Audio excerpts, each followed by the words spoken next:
soy Karina Mariani y estas son mis editoriales. La editorial de hoy: asesinato en el Congreso de la Nación Argentina. Una sociedad estamental es aquella organizada en base a colectivos con determinadas condiciones económicas, legales, jurídicas, que constituyen un sistema cerrado sin movilidad social. Se trata de sociedades con una jerarquía en forma de pirámide, que clasifica a la población en estratos sociales cuya pertenencia a los mismos es un derecho determinado por una condición privilegiada, según una escala valorativa, ¿se entiende? Una sociedad estamental no es una república, que quede claro. En el barrio, a esto se le decía antiguo régimen o absolutismo. La Cámara de Diputados de la Nación Argentina ha dictaminado el fin de la república para hundir a sus habitantes en una sociedad estamental.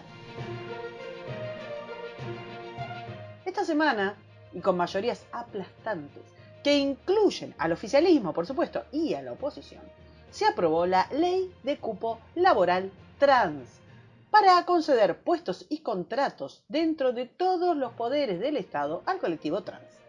Además, se aprobó una ley que obliga a que existan 50% hombres y 50% mujeres en los medios de comunicación estatales y privados, condicionando el dinero que el Estado otorga a los medios de comunicación, que es la famosa pauta, a la aplicación de dicha paridad y además a la aplicación del lenguaje inclusivo. También obliga a la representación, como no, de travestis, transexuales, transgénero o intersex en los medios de comunicación. Tantos valores republicanos están siendo mancillados con estas leyes que cuesta organizar la crítica. Vamos por partes. Merced a que vivimos sumidos en un paternalismo autoritario y demagogo desde hace ya unos ininterrumpidos 100 años, no somos capaces de distinguir la asistencia al infortunio de la contratación de empleados públicos. Si el Estado contrata a alguien, se supone que es para que realice una tarea necesaria. O sea, el gobernante toma el dinero que extrae a los ciudadanos en forma de impuestos para pagar un servicio necesario. Por ejemplo, la seguridad en la vía pública. Se trata de un servicio que la sociedad necesita y que debe estar a cargo de gente capacitada para tal fin. Por otro lado, existe el infortunio. El infortunio es algo que la sociedad debe atender cuando sus miembros sufren una tragedia, por ejemplo, un terremoto, un incendio, o bien poseen una discapacidad temporal o permanente que les impide acceder a las mismas oportunidades que el resto de los ciudadanos. En estos casos corresponde que el Estado otorgue una compensación, pues una beca, un subsidio, una exención impositiva, para mejorar la calidad de vida del afectado por la discapacidad. Resulta urgente diferenciar el empleo público de la asistencia pública al infortunio. Son dos cosas distintas. El empleo en el Estado no puede funcionar como subsidio al infortunio porque es una distorsión conceptual que confiere al que otorga ese empleo innecesario una jerarquía estamental y arbitraria. Quienes tienen una discapacidad tienen el derecho a ser asistidos, pero no tienen un derecho a tener un cargo en el Estado, porque el empleo público no es un derecho, es un servicio que se da a la comunidad. Se desprende entonces que la noción de cupo en el empleo es una aberración, ya que se privilegia algún tipo de condición ajena a la naturaleza de la actividad que se desarrolla dentro de un cargo determinado. Lo que se debe priorizar en un empleo es el mérito, que puede ser intelectual o físico, aquello que permite desarrollar mejor la actividad. Si ponemos a un ciego a dirigir el tránsito, no le estamos dando un empleo, le estamos dando un subsidio, encubierto y a dedo, negándole su legítimo derecho a la asistencia, en detrimento del objetivo de ese empleo, que es que no choquen los autos. ¿Se entiende? Ahora volvamos a la pirámide jerárquica.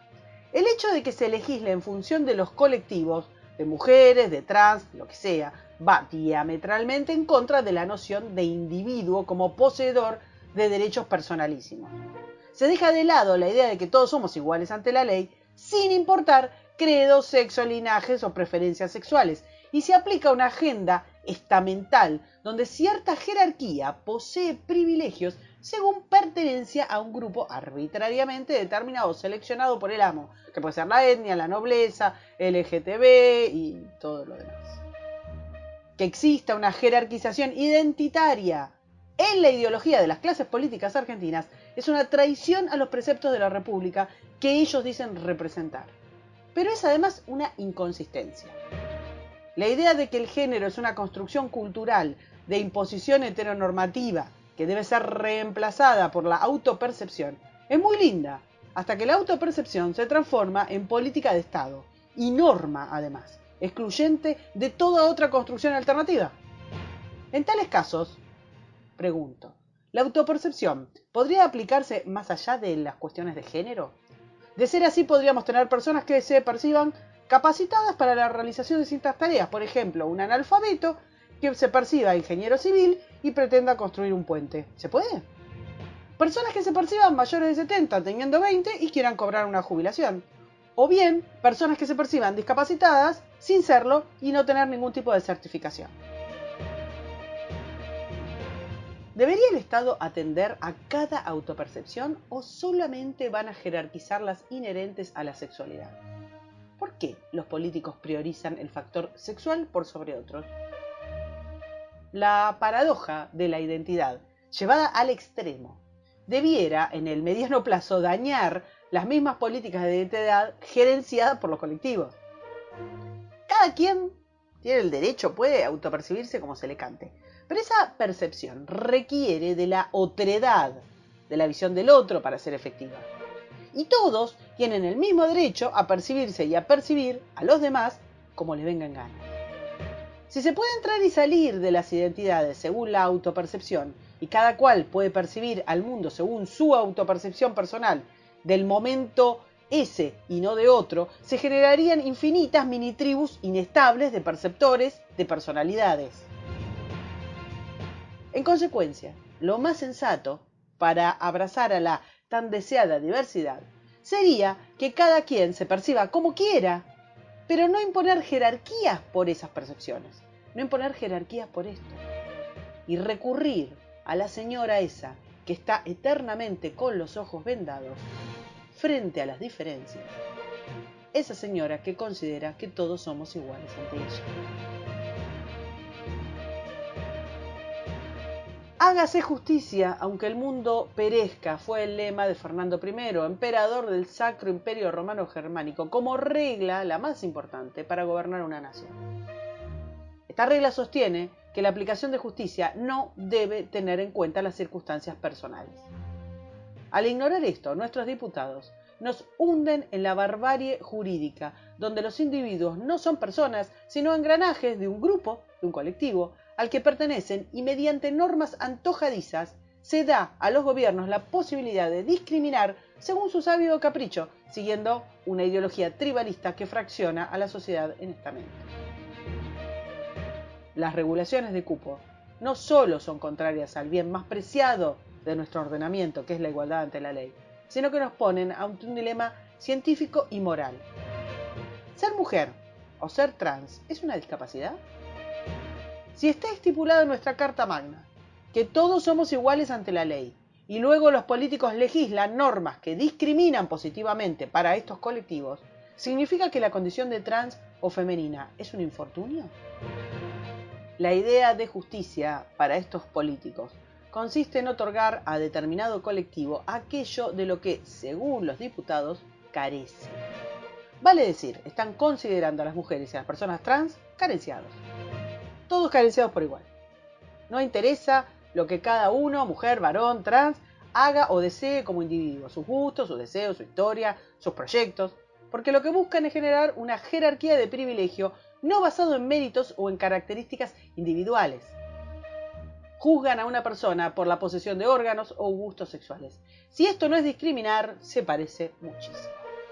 Se puede ser una mujer vaga o laburante, malévola o amorosa, valiente, cobarde, no importa, porque pertenece al estamento de los discriminados positivamente y merece los privilegios de esa justicia estamental.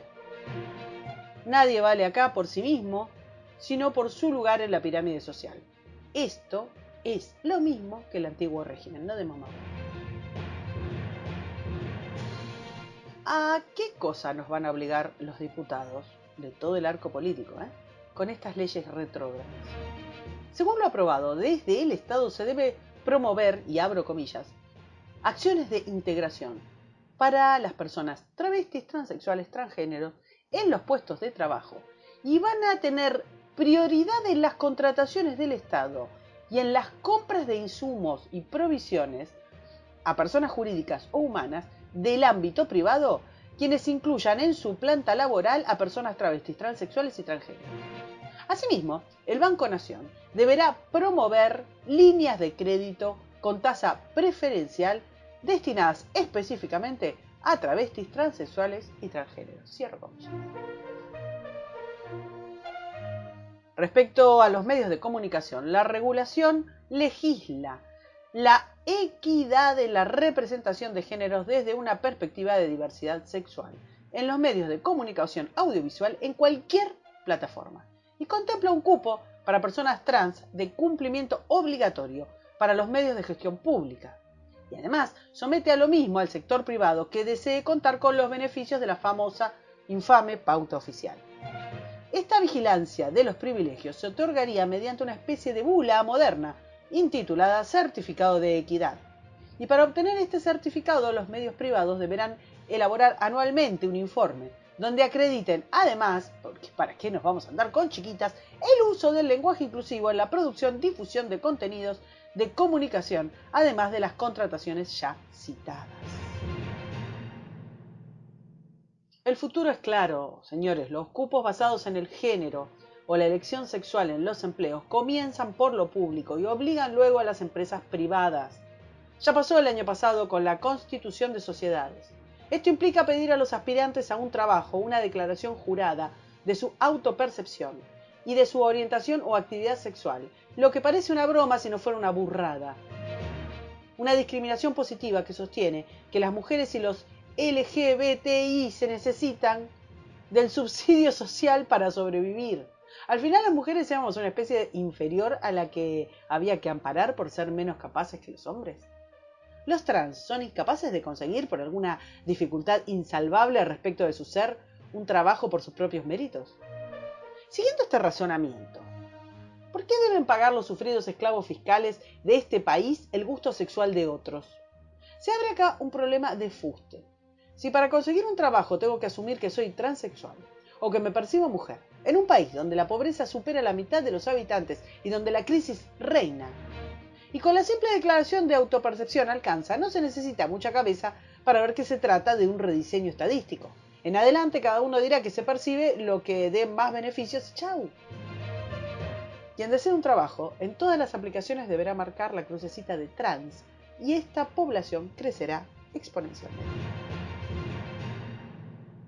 La institucionalización de los privilegios legales y estamentales adosados a la persona por su condición sexual o de género, más allá de sus acciones, justifica un trato desigual para aquellos que no reúnan las marcas de identidad jerárquica de la pirámide social y por tanto sean merecedores legalmente de un trato desigual. Cuando la discriminación y la arbitrariedad se vuelven norma, han asesinado a la República y toda justicia pasará por el deseo del amo. Pónganle el nombre que quieran, político, rey, presidente, es lo de menos. Lo sorprendente es que estamos a pocos meses de una elección legislativa en la que los bandos contendientes que han votado juntos, yerros como estos, clamarán ser distintos y necesarios para proteger el orden constitucional. Sí, esos, los mismos que se cargaron la igualdad ante la ley.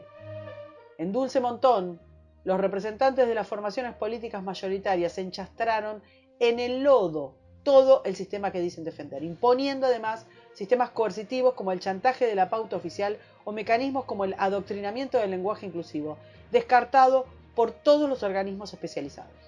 ¿Para qué legislan? Los privilegios son siempre a expensas de un tercero. En una sociedad donde la jerarquía estamental regula legalmente dichos privilegios, no hay Estado de Derecho. Toda discriminación es negativa para los que no pertenecen al grupo privilegiado. Solo 10 diputados se opusieron al proyecto de cupo trans, que no encontrará obstáculos en senadores. En cambio, en lo que se refiere a medios de comunicación, ya es ley la obligación de contratar personas en función de su sexo y orientación sexual, con solo 9 diputados votando negativamente. La Cámara de Diputados tiene 257 miembros.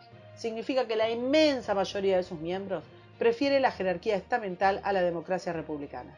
Y esta semana lo dejaron bien claro.